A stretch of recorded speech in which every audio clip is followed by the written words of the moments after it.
دوسری بات یہ ہے کہ اس سعادت کے حصول کے لیے خود کو محتاج سمجھ کر اللہ تعالیٰ سے خوب عاجزی اور انکساری کے ساتھ دعا کریں،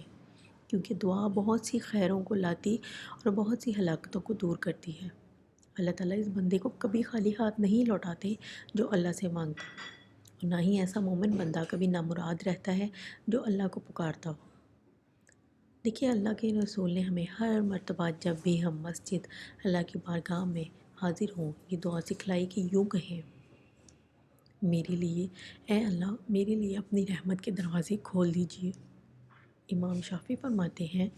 تم دعا کا مذاق اڑاتے ہو اور اسے حقیر سمجھتے ہو۔ تمہیں معلوم ہے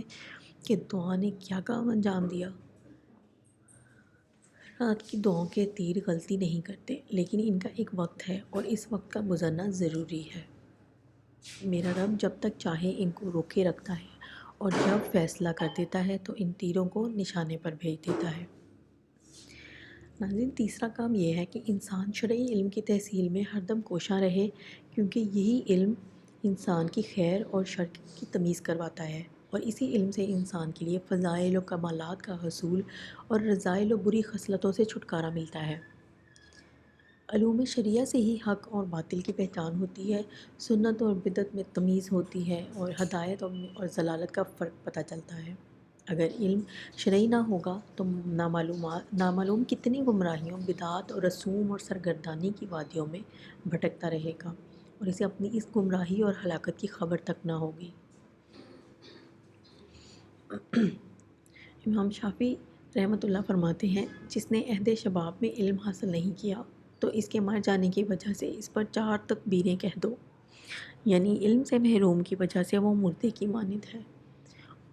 اللہ کی قسم، نوجوان مرد کی شخصیت علم اور تقوی کی وجہ سے ہے، یہ دونوں نہ ہوں تو اس کی شخصیت غیر معتبر ہے۔ عبادات کی ادائیگی پر خاص توجہ دی جائے، یہ ہماری چوتھی بات ہے، اور پورے شوق و رغبت کے ساتھ فرائض کو ادا کرے۔ نماز کا سب سے زیادہ اہتمام کرے، کیونکہ یہ عمل خود انسان کو بھی برائیوں اور منکرات سے روکتا ہے، اور جب کوئی بڑا خود ان عبادات کی ادائیگی پر مداومت اختیار کرے تو اس کے ماتحت افراد، خواہ شاگرد ہوں یا مرید یا ملازم وغیرہ، وہ بھی ان عبادات کی طرف بآسانی مائل ہو سکیں گے۔ اور پانچویں بات یہ ہے کہ انسان خود کو اعلیٰ اقدار اور حسن اخلاق سے آراستہ کرے، اور رذیل اخلاق اور گھٹیا صفات سے خود کو دور رکھے، کیونکہ خوش اخلاق انسان اگر کوئی نیکی کی بات نہ بھی کرے تو اس کے اعلیٰ کردار سے ہی خیر کے بہت سے چشمے پھوٹتے ہیں، اور اسی طرح اگر کوئی بد اخلاق انسان کچھ نہ بھی بولے تو اس کی بد اخلاقی ہر جگہ شر پھیلاتی ہے۔ اسی سلسلے میں امام شافعی فرماتے ہیں، نفس کی حفاظت کرو اور اس کو محاسن کے اپنانے پر ابھارو۔ زندگی پرامن گزارو گے اور اچھائی کے ساتھ ذکر کیے جاؤ گے،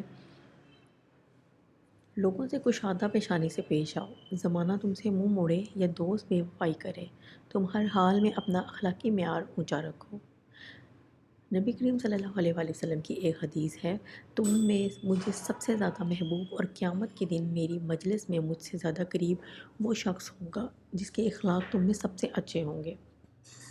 اچھے اور نیک لوگوں کی صحبت اور رفاقت بھی ایسی چیز ہے جس سے انسان میں خیر کے جذبات بڑھتے اور برائی کے خیالات دور ہوتے ہیں، کیونکہ نیک لوگوں کی مجالس کو فرشتے گھیر لیتے ہیں اور ان کو رحمت الہی ڈھانپے رکھتی ہے،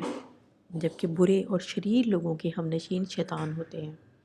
اور وہاں اللہ کی ناراضی اور غضب کے اثرات ہوتے ہیں جو انسان کے باطن میں سیاہی اور نیک اعمال سے بے رغبتی کا ذریعہ بنتے ہیں۔ امام شافعی رحمۃ اللہ بہترین دوست کے آداب یوں بیان کرتے ہیں کہ ہر اس دوست کو میں چاہتا ہوں جو میری حمایت کرے، میری لغزشوں سے چشم پوشی کرے، یعنی میری لغزشوں کو اچھالتا نہ پھرے، میری منشا کے کاموں میں میری تائید کرے، میری زندگی اور مرنے کے بعد بھی میرے حقوق کا پاس و لحاظ رکھے۔ بس کوئی ہے میرے لیے اس وصف کا حامل،